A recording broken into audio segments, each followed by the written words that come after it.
नमो अरिहन्ताणं नमो सिद्धाणं नमो आयर्याणं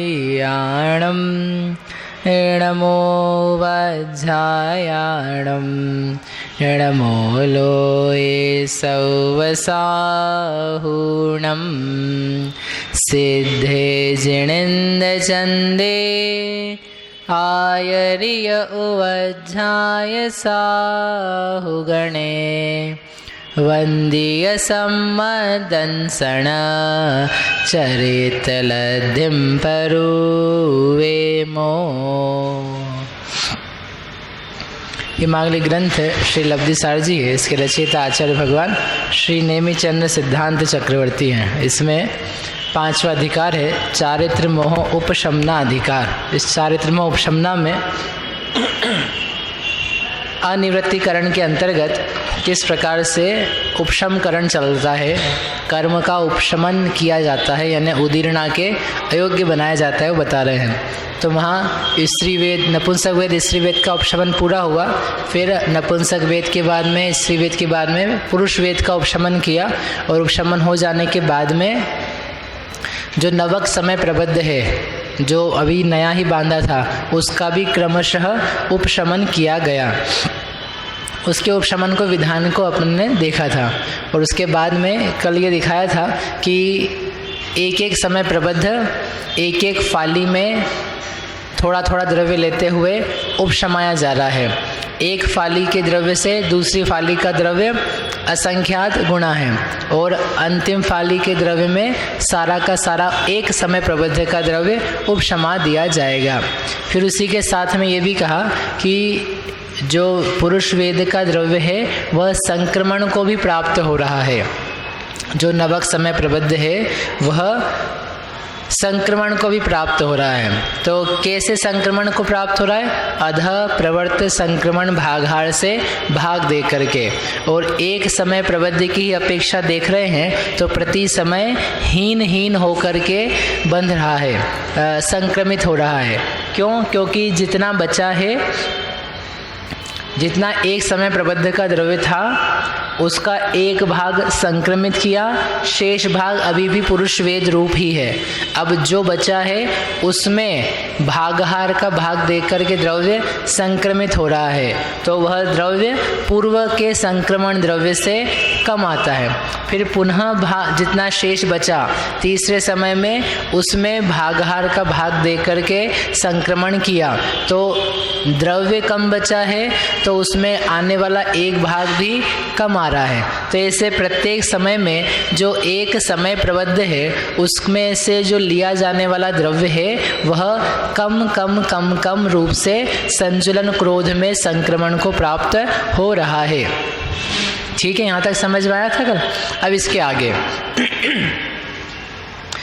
आगे क्या है कि ये एक समय प्रबद्ध की तरफ से बात करी, परंतु वो ये कहते हैं आगे कि अन्य समय प्रबद्ध का जो संक्रमण द्रव्य है वह इस समय प्रबद्ध के संक्रमण द्रव्य से असंख्यात भागहीन या संख्यात भागहीन या संख्यात गुणाहीन या असंख्यात गुणाहीन हो सकता है, अथवा इस समय प्रबद्ध के द्रव्य से अन्य समय प्रबद्ध का संक्रमण द्रव्य असंख्यात भाग अधिक, संख्यात भाग अधिक, संख्यात गुणा अधिक, असंख्यात गुणा अधिक हो सकता है। ठीक है, कैसे हो सकता है ऐसे? How is this possible? बंध अधिक होता है। बंध अधिक क्यों हो जाएगा?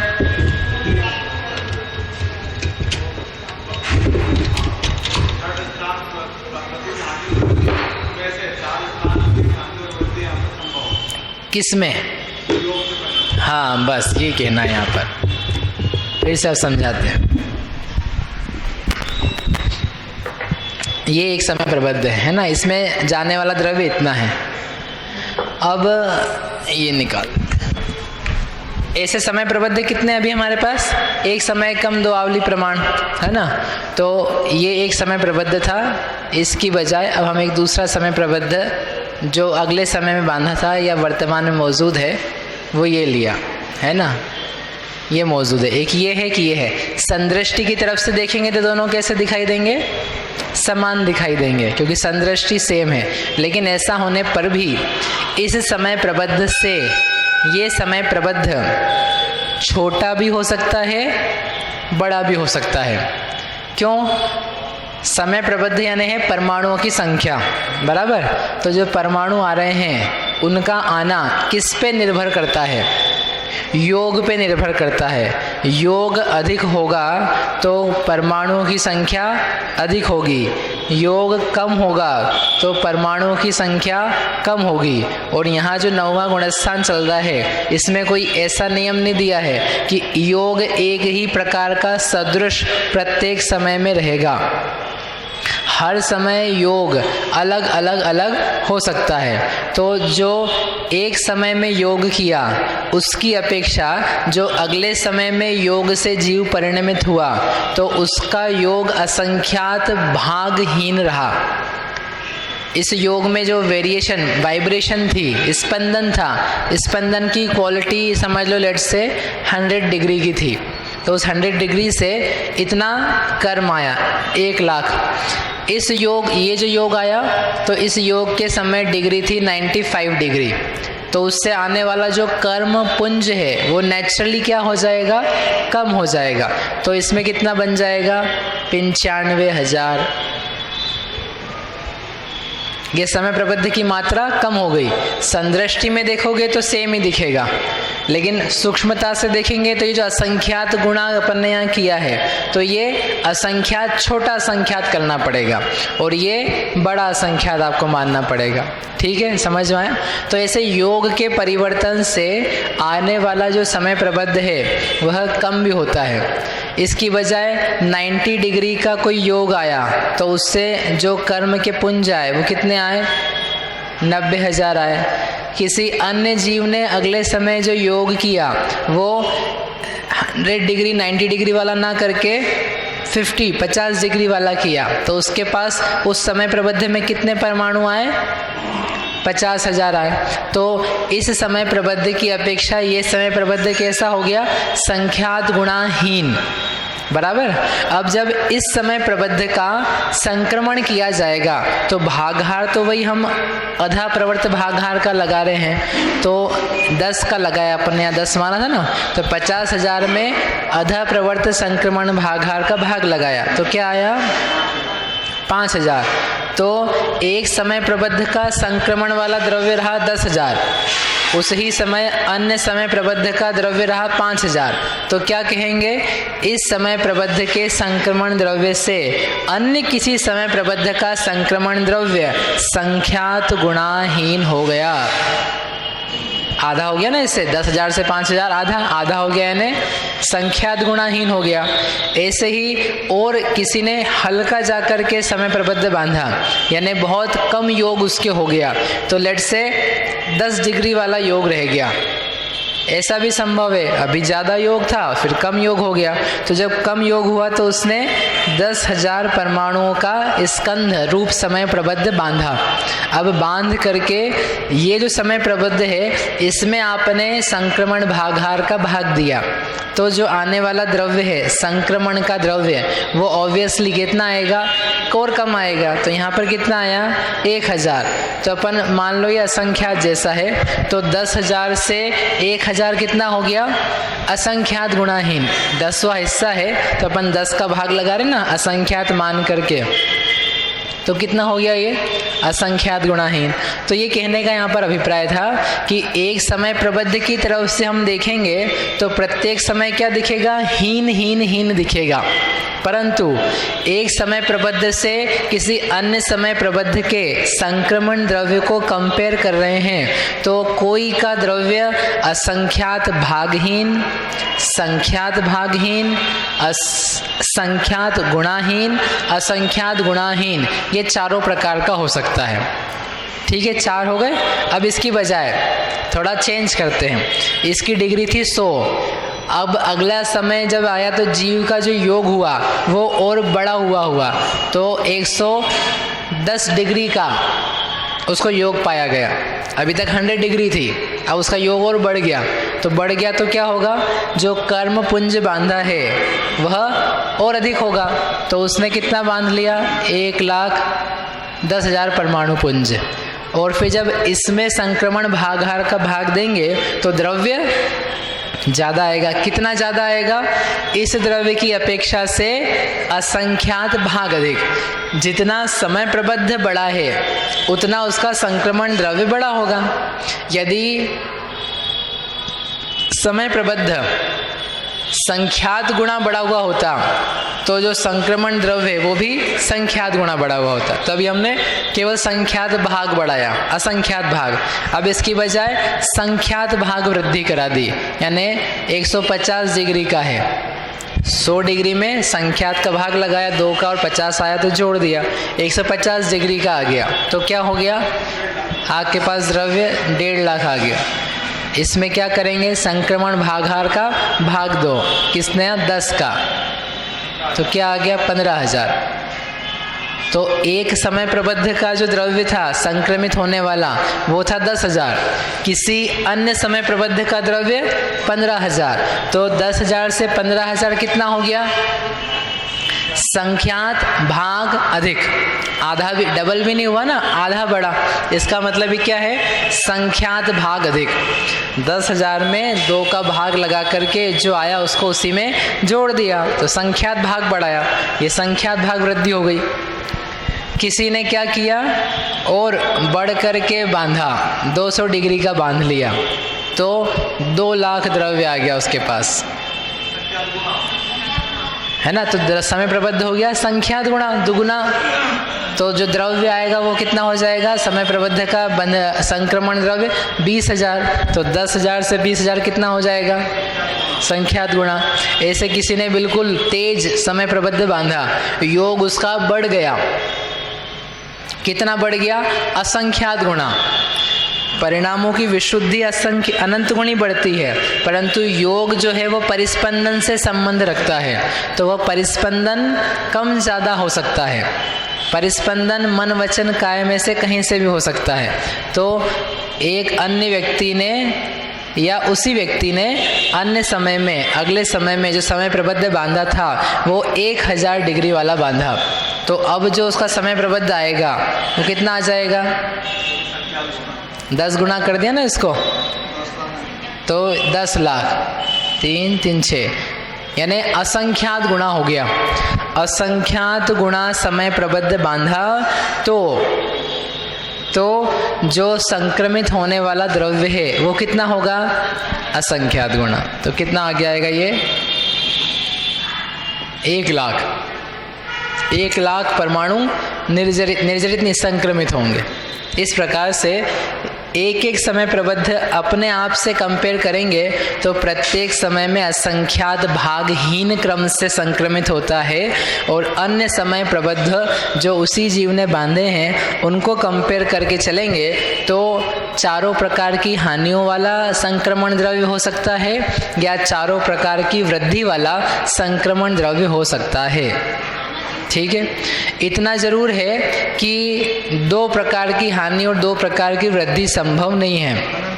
अनंत भाग हानि, अनंत गुण वृद्धि, अनंत गुणा हानि, अनंत भाग वृद्धि, अनंत गुणा वृद्धि, ये संभव नहीं है। क्यों संभव नहीं है, नहीं, तो योग है वह योग कभी भी अनंत गुणा नहीं होता है।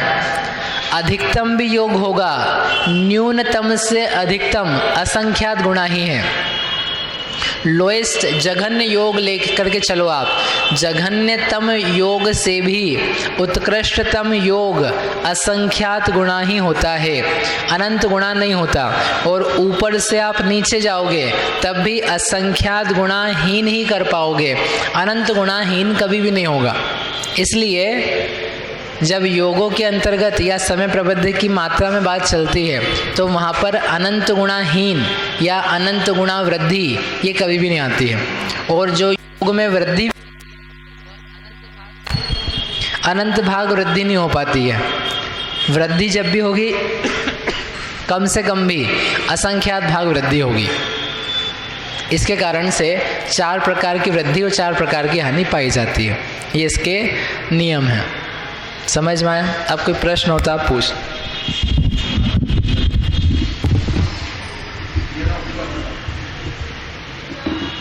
ये एक जीव की अपेक्षा भी है और नाना जीव की अपेक्षा भी है। ये एक जीव की अपेक्षा ही हम बात करेंगे। अभी एक ही जीव को चढ़ाया है ना, तो एक ही जीव में जो समय प्रबद्ध बंधते हैं वो एक जैसे तो हुआ नहीं करते, क्योंकि उसका योग भी परिवर्तित होता है। एक ही योग लगातार बना रहे तो अधिकतम 8 समय रहता है, उसके बाद तो उसको बदलना ही है। तो योग बदलते हुए जाएंगे तो उसके समय प्रबद्ध की मात्रा भी बदलती हुई जाएगी। तो एक एक जीव में भी ये सब चारों प्रकार की वृद्धि हानि यथायोग्य बनेगी। जैसा उसका योग रूप स्थिति रही, घटते हुए ही गया वह तो घटा घटा आएगा, बढ़ते हुए गया तो बड़ा बड़ा आएगा, वो घट बढ़ दोनों करता रहा तो दोनों प्रकार से रहेगा। ऐसे जहाँ जितने स्थान संभव है वो समझ लेने चाहिए। और जो अन्य जीव हैं तो अन्य जीव में भी हो सकता है, अन्य जीव की भी बात कही जा सकती है, परंतु ये जो हम कह रहे हैं अभी, ये तो एक जीव में पाए जाने वाले अनेक समय प्रबद्धों की अपेक्षा से हमने बात कही है। बोलो, हो गया? अब इसके बाद में ये जो परिणामों की इतनी विशुद्धि होने पर भी क्या योगों में इस प्रकार का उतार चढ़ाव होता है? हाँ, वही तो अभी कहा ना, परिणामों की विशुद्धि से योगों का सीधा सीधा संबंध नहीं है। परिणाम अत्यंत निर्मल हैं, विशुद्ध हैं, तथापि योगों में असंख्यात गुणा वृद्धि पाई जा सकती है। योग शांत होंगे जब योग निरोध किया जाएगा, उसके पहले केवल ज्ञानी भगवान भी हो जाएं, वीतरागी हो गए, केवल ज्ञानी हो गए, यथाख्यात चारित्र वाले हो गए, तथापि उनके योगों में हानि वृद्धि चलती रहती है। बड़ा योग भी हो जाता है उनके, अल्प योग भी हो जाता है। तो परिणामों की विशुद्धि बढ़ने की बजाय तो हम कह रहे हैं स्थिर भी हो जाए परिणाम, तब भी योगों में चंचलता रहती है, क्योंकि योग शरीर नाम कर्म के उदयानुसार चलता है और जो चेष्टाएं हो रही है उसके अनुसार होता है, तो वो वहाँ पर भी चल रहा है। इसलिए योगों का वो परिणामों की विशुद्धि का सीधा संबंध नहीं है। जो बाह्य में स्थिरता वगैरह है उसका संबंध तो आप कह सकते हो। यदि मैं चंचल हूँ, परिणामों में विकलता है, तो क्षोभ और हाथ पैर का चलना, दिमाग सिर का उठा पटक करना वो ज़्यादा होगा। और सामान्यतया शांत हूँ तो ज़्यादा करके मैं स्थिर बना रहूँगा, बैठा रहूँगा संयम से। तो ये एक स्थूल जो चीज़ है ना बाहर में, वो आपको वैसी दिखाई देगी, परंतु जो सूक्ष्म योग क्रिया है उसका परिणामों से ऐसा सीधा संबंध नहीं हो सकता। ठीक है,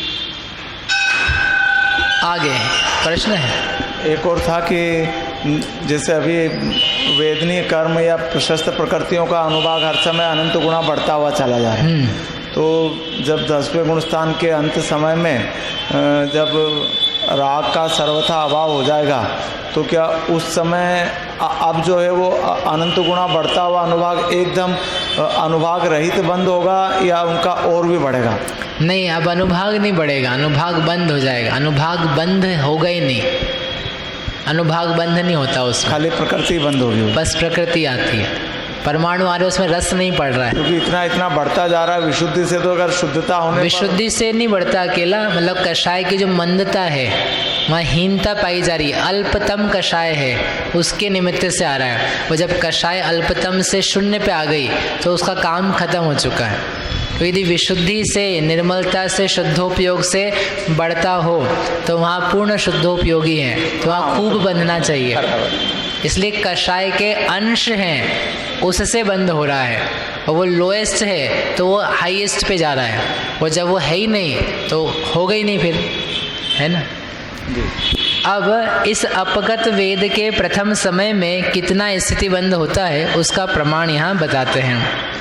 परमा वेदे संजल नाणमयंतो मोहत परिहीणम वस्साणं बत्तीसं शंख सहस्यरगाणठिदिबंधो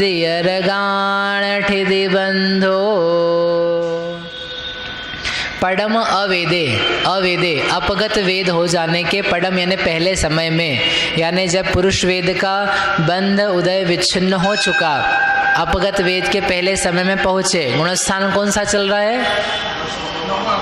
9वां अनिवृत्तिकरण। उसमें उस समय कितनी प्रकृतियों का बंध हो रहा है? 108। हाँ, 4। कौन सी 4 प्रकृतियाँ? कितनी प्रकृतियों का बंध हो रहा है ये पूछा है।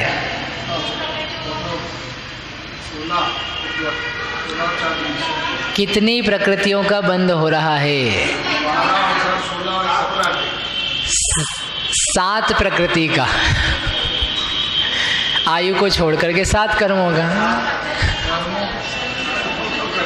प्रकृति तो पूछी हमने, मूल प्रकृति शब्द लगाना छोड़ दिया। कितनी प्रकृतियों का बंध हो रहा है? 7 प्रकृतियों का। 7 प्रकृतियों में से मोहिनी की कितनी प्रकृतियों का बंध हो रहा है? 4। संजुलन आदि 4। और बाकी जो 6 कर्म है उनका भी बंध हो रहा है। ज्ञानावरण, दर्शनावरण, अंतराय और वेदनी नाम गोत्र। ठीक है ना। तो यहाँ पर बता रहे हैं संजलनाणम, जो संजुलन कषाय की 4 प्रकृतियाँ बंध रही है उनका वस्साणम 32 वर्ष में अंतो मुहूर्त परिहीणम, अंतर मुहूर्त कम, इतना बंद हो रहा है। 32 वर्ष माइनस 1 अंतर मुहूर्त। ऐसा क्यों हो गया? ऐसा क्यों हुआ? 32 वर्ष का बंध हुआ था ना इसके पहले, जब पुरुष वेद का उपशमकरण समाप्त हुआ उस समय पुरुष वेद का बंध था 16 वर्ष और उस ही समय संजुलन का बंध था 32 वर्ष। और आपको बताया था जब 32 वर्ष हो जाता है किसी प्रकृति का स्थिति बंध और उसके बाद भी यदि स्थिति बंधापसरण चल रहे हैं तो जो स्थिति बंधापसरण का आयाम है वह अंतर मुहूर्त मात्र रहता है। अब वह संख्यात गुणा, संख्यात व बहुभाग वो नहीं रहता है, या असंख्यात बहुभाग वगैरह वो नहीं चलते हैं। कितना हो जाता है? अंतर मुहूर्त।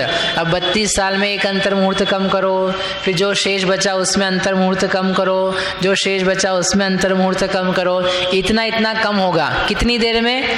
1 अंतर मुहूर्त में। यानी 1 अंतर मुहूर्त में 1 अंतर मुहूर्त कम कर रहे हैं। एक स्थिति बंधापसरण के लिए कितनी देर लगती है? 1 अंतर मुहूर्त। तो 1 अंतर मुहूर्त में जो बंध कम किया जा रहा है वो अंतर मुहूर्त है। ऐसा कैसे होगा? परिणामों की विशुद्धि इतनी बढ़ रही है, जहाँ पर अभी संख्यात वर्षों का स्थिति बंधापसरण हो रहा था तो वहाँ मात्र अंतर मुहूर्त रह गया, तो परिणामों में संक्लेश तो बढ़ा नहीं। परिणामों की तो विशुद्धि बढ़ रही है। बहुत अच्छे, समझ में आया ना। आपने कभी कपड़े निचोए? बोलो रोज ही निचोते हैं। कपड़े निचोएगी? निचोना समझ? निचोड़ता हूँ रोज। तो आपने कपड़ा पानी में डाला और डाल करके निकाला और आप शक्ति लगाते हो, तो शक्ति कम लगाते हो कि ज़्यादा लगाते हो? शुरू में बोलो तो सही, कम कि ज़्यादा? कम। कि ड्रायर में डाल देते हो? नहीं, ड्रायर नहीं डालते ना, तो अपन थोड़ा ही करते हो। पानी कितना निकलता है? बहुत सारा। फिर थोड़ा आप और करते हो। तो अब जो आपने सेकंड कस लगाया है उस समय शक्ति ज़्यादा लगती है लेकिन पानी कम निकलता है। फिर और कस लगाया, फिर पानी और कम निकला लेकिन शक्ति ज़्यादा लगी, और घुमाया। जितनी जितनी आप बल लगा रहे हो आप देखना मेहनत ज़्यादा लगती जा रही है परंतु पानी निकलने की मात्रा कम होती जा रही है, क्योंकि पानी सूक्ष्म हो चुका है, अल्प बचा है। कोने कोने में जो पानी 1 बूंद सा बचा है उसको निकालने में मेहनत ज़्यादा है परंतु निकलेगी बूंद बूंद। ये तो कई बार हम उदाहरण दे चुके हैं। मावा सेकती ना महिलाएं, दूध बनाती हैं, तो शुरू तो क्या रहता है? मध्य आंच पर धीरे धीरे बिना देखे भी चलता रहता है और जैसे जैसे गाढ़ा होता जाता है तो उस समय ध्यान ज़्यादा लगता है और उसको समय ज़्यादा लगता है, देखना पड़ता है। तो शुरू में तो बिना ध्यान के भी काम चल जाता है, कम शक्ति में भी काम हो जाता है। बाद में बहुत शक्ति होती है फिर भी थोड़ा थोड़ा से ही काम होता है, सर तक कब होएगा, ये हो क्यों नहीं जाता है, जल्दी से ख़त्म हो जाए। ठीक है, तो ऐसे यहाँ पर क्या है, आपका बंध जो आप कर रहे थे वो बचा ही कम है, 32 साल। अब उसको पूरा निचोड़ दिया आपने, थोड़ा सा ही तो बचा है, तो वो धीरे धीरे धीरे जा करके कम होता है। क्योंकि इससे एक समय पहले तो मात्र 32 बचा था, बाकी उसका बहुभाग उन्होंने स्थिति बंधापसरण किया था। आपके तो निचोड़ने में भी ऐसे होता है, बहुभाग आप एक बार में खत्म कर देते हो। बहुभाग चला जाता है। अगले समय में एक मात्र अंतर्मुहूर्त रह गया और 32 का, अब उसका असंख्यातवा भाग रह गया। अब ऐसा भी समय आता है कपड़े निचोड़ने की, जब भी 10-15 बूंद निकली थी, अब तो एक बूंद निकल रही है, और बहुत बहुत मेहनत करी तो आधी बूंद निकलती है। ऐसा होता है कि नहीं होता है? और फिर एक ऐसा भी समय आता है आपको छोड़ना ही पड़ता है कि अब इसको सूखने में, हाँ अब इसको सूखने में आधी घंटा लगेगा। इतना पानी तो आपने 2 मिनट में निकाल दिया, और अब जो इन्हें बचा है वो, उसको तो 15 मिनट लगेंगे, आधी घंटा लगेगा। ऐसा कैसे कि अब ये थोड़ा थोड़ा सूखेगा, और इसके थोड़ा थोड़ा सूखने में थोड़ा थोड़ा ज़्यादा समय लगेगा। ऐसा है, इसलिए परिणामों की विशुद्धि बढ़ रही है, तथापि जो चूंकि स्थिति बंध इतना कम हो चुका है, उसके कारण से जो कम होने की मात्रा है वो भी यहाँ घटती हुई गई। ठीक, और ये अभी की बात नहीं, पहले भी ऐसे ही था। जब अब अध प्रवर्तकरण में पहले बार स्थिति बंधावसरण किया, पल्ल का संख्यात्व भाग वह कम था, वो अधिक था। उसके बाद जो सेकंड किया वो कम था, थर्ड किया वो और कम था, फोर्थ किया वो और कम था। ये कम कम ही होते गए हैं सब, लेकिन सामान्य से पल्ले के संख्यात्व भाग थे। तो इस प्रकार से अंतर मुहूर्त में अंतर मुहूर्त कम किया, लेकिन क्या हुआ, जो अंतर मुहूर्त में कम किया जा रहा है, यानी स्थिति बंधावसरण का काल, वो बहुत छोटा सा अंतर मुहूर्त है, और जिस बंध को कम किया है वह संख्यात गुणा बड़ा अंतर मुहूर्त है। नहीं तो क्या होगा, 32 साल कम करने में 32 साल लग जाएंगे। सेम रहे ना, यदि ये एक अंतर मुहूर्त 10 है के समय का, और जो बंध आप कम कर रहे हो वो भी 10 समय का, तो 10 समय में 10 समय कम किए तो हाथ में क्या आया, फिर वापस 10 समय में 10 समय कम किए, तो 32 साल कम करने में कितनी देर लगेगी, 32 साल। तो 32 साल कौन बैठा रहेगा, इतनी देर नहीं, हम टाइम नहीं हमारे पास। तो क्या करेंगे, 10 समय के अंतर मुहूर्त में हजारों करोड़ों अरबों समयों को कम करेंगे, तो फटाफट काम होगा। ठीक है, इसलिए संज्ञा तो दोनों की अंतर मुहूर्त है, तथापि दोनों में संख्यात गुणे का अंतर है, इतना आपको समझना चाहिए। और इसके अलावा जो 6 कर्म हैं उनका कितना स्थिति बंध है, संख्यात 1000 वर्ष, संख्यात नहीं, संख्यात 1000 वर्ष, क्योंकि पहले से संख्यात वर्ष कर दिया था ना। अघातिया का करा था पुरुष वेद का उपशमन करने के टाइम में, और स्त्री वेद के उपशमन के टाइम पे घातियों का कर दिया था, और मोहनीय का तभी कर दिया था जब नपुंसक वेद का उपशमकरण प्रारंभ किया था। इस प्रकार से सारे ही कर्म संख्यात वर्ष की कैटेगरी में ले आए थे। अब वो कम होता जा रहा है, उनका स्थिति बंधावसरण का प्रमाण अभी भी कितना है, संख्यात बहुभाग, क्योंकि वो संख्यात गुणाहीन स्थिति बंध चल रहा है, और जो घटता जा रहा है उसका प्रमाण संख्यात बहुभाग है। जब तक वे भी 32 साल पे नहीं आ जाते हैं तब तक उनका संख्यात बहुभाग का अपसरण होता रहेगा। इस प्रकार से ये स्थिति बंध को बताया। पुरुष वेद का स्थिति बंध कितना होता है इस समय पे, जब अपगत वेदी हो गए, हाँ, बंध को विच्छिन्न कर दिया है। स्त्री वेद का उदय बंध कितना होगा यहाँ पर, ठीक है, आप बताओ। स्त्री वेद का बंध अपगत वेदी होने के पूर्व समय में कितना हो रहा था, स्त्री वेद का बंध अपगत वेदी नहीं, उसके पहले जब वेद का उदय चल रहा है, स्त्री वेद का उदय चल रहा है, उस समय कितना बंध हो रहा है, 16 साल। स्त्री वेद का तो उदय चल रहा है, तो बंध कितना हो रहा है उसका, क्यों नहीं हो रहा है बंध, हाँ, बंध विच्छुत्ति हो चुकी है। कब? दूसरे में हो गई है, इसलिए उनके बंध की कोई बात नहीं है। मात्र पुरुष वेद था, इस प्रकार से ये पूरा हो गया। अब अपगत वेद में होने वाली जो क्रियाएं हैं अनेक, उनको बताने के लिए 2 गाथाएं कहते हैं। गाथा 269 है। पढ़मा वेदोति विहम को हम उव समदिपो व पढ़मठिदि समयाहि आवलियम जावयत कालठिदि बंधो। पडमा अवेदो, पडम जो प्रथम समय है अपगत वेदी होने का, वह जीव तिविहम कोहम उव समदि 3 प्रकार का जो क्रोध है उसका उपशमन करता है, यानी उसके उपशमन करने की प्रक्रिया यहाँ से प्रारंभ होती है। कौन से 3 प्रकार के क्रोध? अप्रत्याख्यान, प्रत्याख्यान और संजलन, इन 3 क्रोधों का उपशमन चल रहा है। पूर्व पडमठिधि कब तक चलेगा?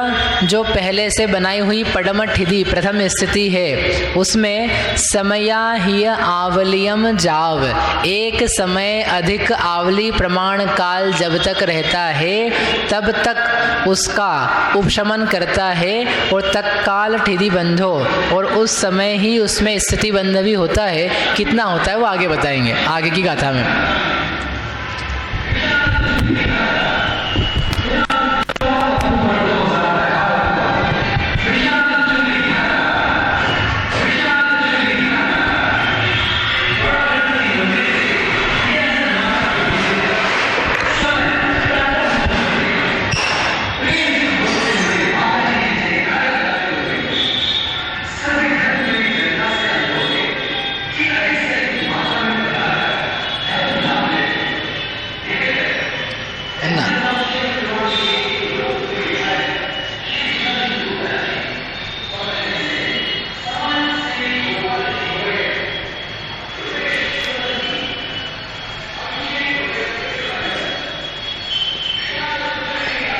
ये है पुरुष वेद।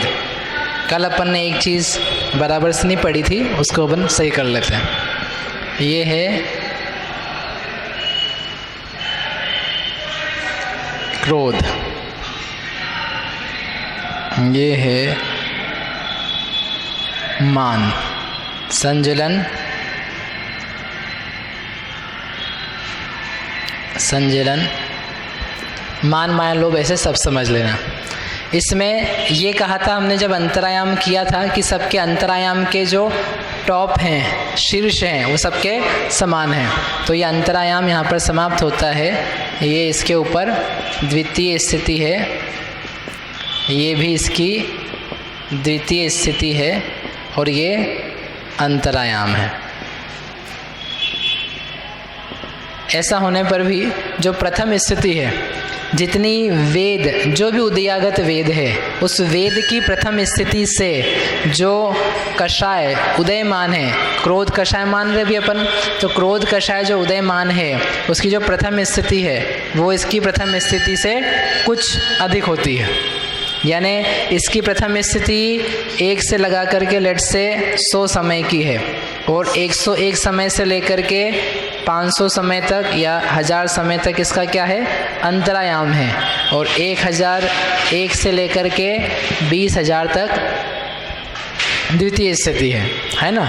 तो जो संजलन क्रोध है, उस संजलन क्रोध की जो प्रथम स्थिति है वह पहले समय से लेकर के 100वें समय तक की नहीं है, इसकी प्रथम स्थिति थोड़ी ज़्यादा जाएगी, क्योंकि वेद के उदय के बाद में इसका उदय आना बाकी है ना। तो वो उदय आएगा, तो आने के लिए इसको थोड़ा ऊपर तक जाना पड़ेगा। तो इसका मान लो ये है 120 समय, यानी 20 समय ज़्यादा इसकी प्रथम स्थिति है, और 121 से लेकर के जो अंतरायाम का अंतिम समय है वो तो समान रहेगा, वो 1000 पे जाएगा, और 1001 समय से लेकर के ये 20,000 तक समझ लो इसकी द्वितीय स्थिति है। समझ में आया? कल हमने कहा था कि सबके समान हैं, इन सब के समान नहीं है। जो ये 9 कषाय है, चूँकि इसका उदय का अभाव पहले हो जाएगा, इसलिए इसकी प्रथम स्थिति थोड़ी सी कम स्थापित की जाती है, और जो कषाय है उसका उदय अधिक देर तक चलेगा, इसलिए उसकी प्रथम स्थिति कुछ अधिक स्थापित की जाती है। इसलिए इनके अंतरायाम जो हैं नीचे से वो समान नहीं है। एक तो अनुदय वाली प्रकृति थी, उसमें तो लिया ही कितना था, 1 आवली प्रमाण, और उसके अंतरायाम नीचे से पहले से असदृश थे। अब जो उदय वाली भी हैं उनका भी नीचे का जो अंतरायाम प्रारंभ होने का समय है वो कैसा है, विसदृश है, ये बताया है। समझ में आया?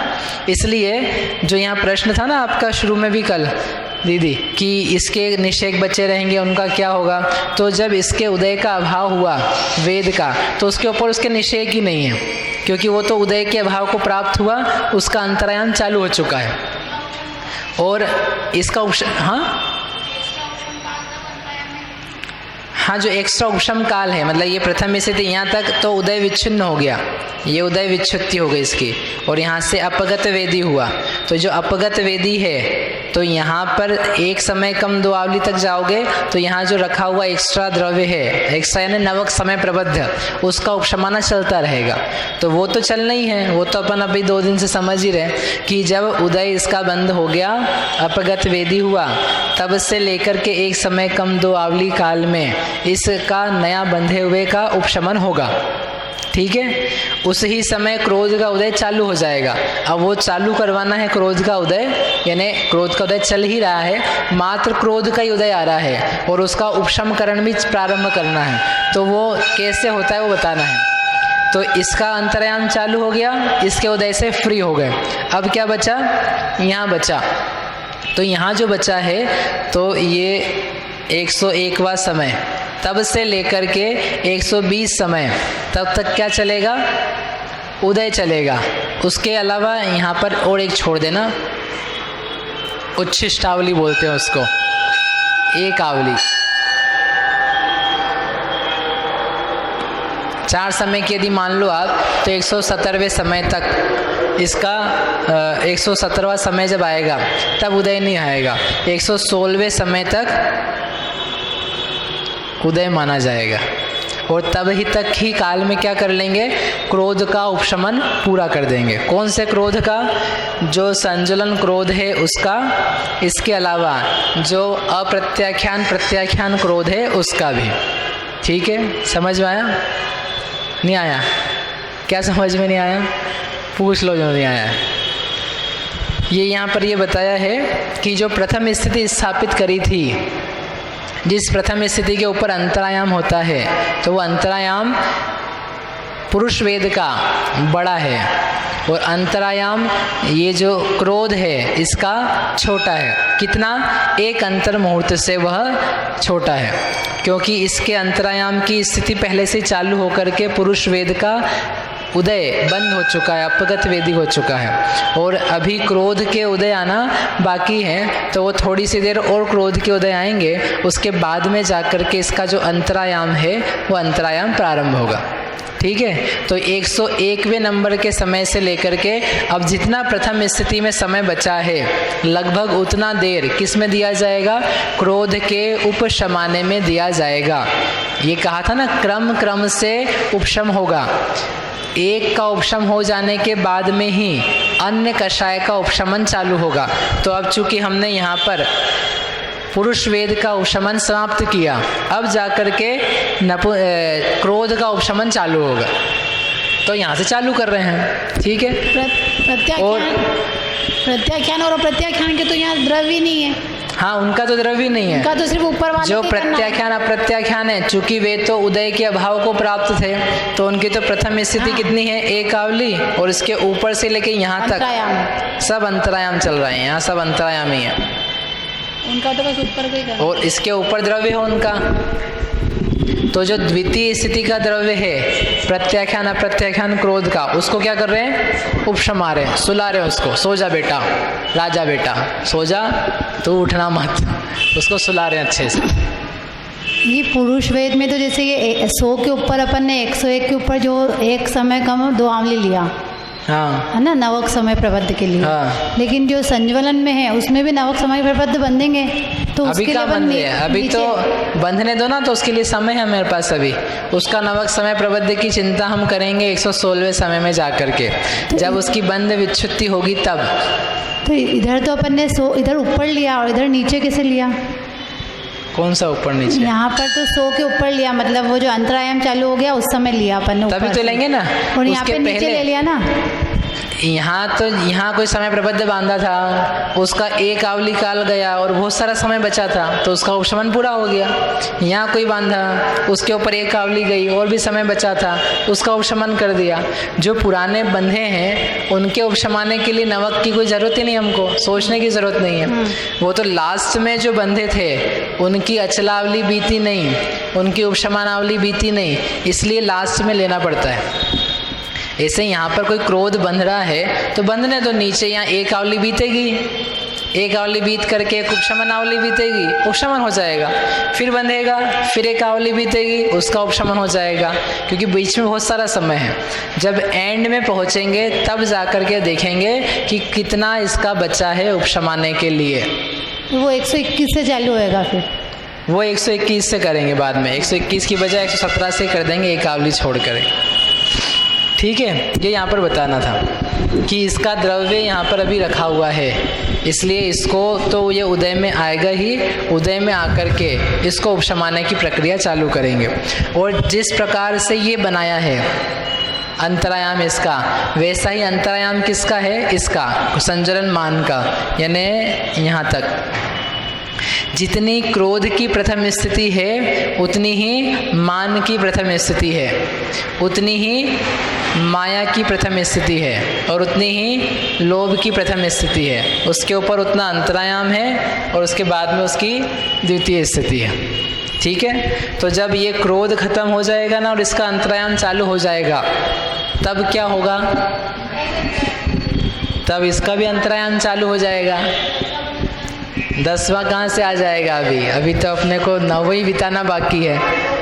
तो क्या होगा, सोचना आप क्या होगा, इंटरेस्टिंग काम होगा उस समय। जब ये ख़त्म हो जाएगा तब ये भी ख़त्म हो रहा है, क्योंकि टाइम बीत गया ना, इसके ऊपर तो अंतरायाम खाली जगह। लेकिन अभी 9वां गुणस्थान ही चल रहा है, अभी इनकी बंध विच्छुत्तियाँ भी नहीं हुई है, उदय विच्छुत्तियाँ भी नहीं हुई है। तो क्या करेंगे? वो जो भी करेंगे बताएंगे बाद में, अभी तो आप इतना समझ लो। बोलो प्रश्न। ये जो पुरुष वेद के उपशमन पूरा हो गया, उसके बाद में क्रोध का उपशमन चालू होगा। हाँ, तो उस समय जो नवक समय प्रबद्ध का जो उपशमन बाकी है उसको गौण करके ये बात कही गई है। हाँ, क्योंकि जो हमने ये कहा कि एक को छोड़ के दूसरे का नहीं होता है, यानी एक का चल रहा है तो अन्य का नहीं होगा, तो नवक समय प्रबद्ध की समय प्रबद्धों को गौण करके हम ये कह रहे हैं। क्योंकि जब इसका उपशमन चल रहा है नवक समय प्रबद्ध का, पुरुष वेद का, उस ही समय क्रोध का उपशमन चालू हो चुका है। लेकिन ये तो बिल्कुल गया हुआ है। जैसे ऐसा होता है ना, अपन ने कोई होटल नहीं, क्या बोलते, धर्मशाला किराए पे ली अपने घर की शादी ब्याह के लिए। उसके एक दिन पहले क्या था, किसी अन्य की शादी थी, तो जब तक उसकी पूरी नहीं हो जाएगी तो अपन तो ले नहीं लेंगे। तो अपन ने अपना दिन आया तो चलेगा लेने, लेकिन फिर भी वो क्या कर रहा है, उसका सामान समेट रहा है। हाँ, समेट रहा है।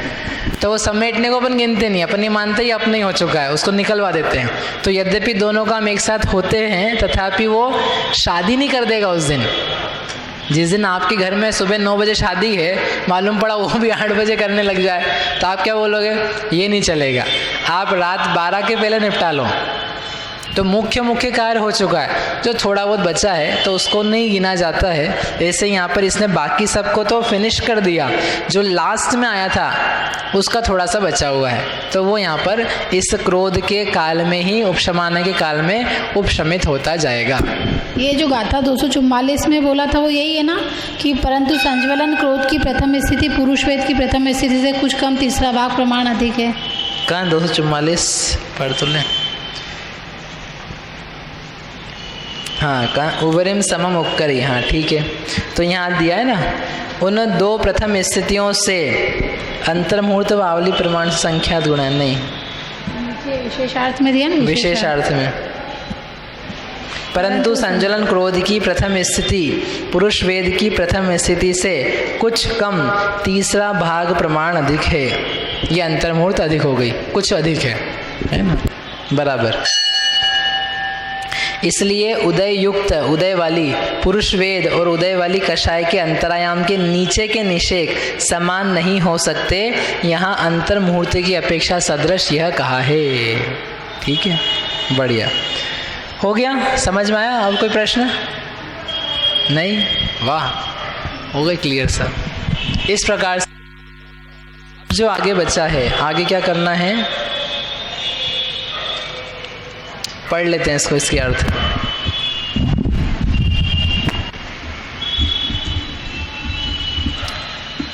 प्रथम समयवर्ती अपगत वेदी अनिवृत्तिकरण विशुद्ध संयत अपगत वेद के प्रथम समय से पुरुष वेद के नवक बंध के समान अप्रत्याख्यान प्रत्याख्यान संज्वलन इन तीन क्रोध का उपशमन करता है। यहाँ उदयमान संज्वलन क्रोध की पूर्व में अंतरकरण के प्रारंभ में स्थापन की गई अंतर मुहूर्त मात्र प्रथम स्थिति पुरुष वेद की प्रथम स्थिति से विशेष अधिक होती है। वही अब भी गलकर जितनी शेष रहेगी उतनी एक समय अधिक आवली मात्र शेष रहने तक प्रवृत्त होती है। मतलब जितना इसमें कितना लिया, 100 समय प्रथम स्थिति के लिए थे, उसमें कितने लिए थे, 120 समय। तो जब इसके 100 समय बीत गए तो उसके कितने समय बचे, 20 की 120, 20। क्यों? क्योंकि गलती जा रही है। ये जो समय है ना, ऐसा नहीं कि प्रथम स्थिति को आगे आगे बढ़ाते जा रहे हैं। उसके 120 समय थे क्रोध के, उसमें से 100 समय तो गल गए, 100 समय उदय में आ गए। अब कितने बचे हैं, 20। तो वो जो अंतर मुहूर्त बचा है उतना बचा है। तो उस अंतर मुहूर्त काल में यानी शेष 20 समय में उपशमन करण चलता रहेगा। कब तक चलेगा? जब तक उसमें एक आवली नहीं बचती। उस एक आवली का नाम है उच्छिष्टावली, क्योंकि लास्ट की उच्छिष्टावली में क्रियाएं नहीं पाई जाती है, वो तो अन्न में संक्रमित हो करके जाएगी। ठीक है, तो वह जो अन्न में संक्रमित होगी उस उच्छिष्टावली को छोड़ करके बाकी जो शेष समय बचा, उस शेष समय में सारा का सारा क्रोध का द्रव्य उपशमित हो जाएगा नवक समय प्रबद्ध को छोड़ के। आवली का प्रमाण यदि अपन 4 मान लें तो कितने समय से कितने समय तक उपशमन की क्रिया चलेगी? बढ़िया, 101 से लेकर के 116 और 117वें समय पर क्रोध का उदय भी नहीं आएगा, क्रोध का बंध भी नहीं होगा, क्योंकि 116वें समय में ही प्रथम स्थिति समाप्त होकर के बंध उदय विच्छुत्ति हो जाती है। इसलिए यहाँ पर ये दिया है कि वो जो गलकर शेष रही है वह एक समय अधिक आवली मात्र शेष रहने तक प्रथम स्थिति चलती है, क्योंकि उच्छिष्ट आवली को प्रथम स्थिति यह संज्ञा संभव नहीं है। उच्छिष्ट आवली को प्रथम आवली नहीं कहेंगे, उच्छिष्ट आवली तो उच्छिष्ट है, ऐसे ही छोड़ देने लायक है। ऊपर मान आदि कषायों की जैसे नवीन प्रथम स्थिति करेगा, वैसी संज्वलन क्रोध की नवीन प्रथम स्थिति नहीं करता है। संज्वलन क्रोध की प्रथम स्थिति में जब आवली और प्रत्यावली ऐसी 2 आवली शेष रहती है, तब आगाल प्रत्यागाल बंद हो जाते हैं। उसी समय क्रोध की गुण श्रेणी निर्जरा भी बंद हो जाती है। केवल पूर्व में कहे गए क्रम से प्रत्यावली के द्रव्य की उदीर्णा पाई जाती है। इस प्रकार से क्रोध के उपशमन के बारे में कहा। अभी थोड़ा सा बाकी है, वो कल करेंगे।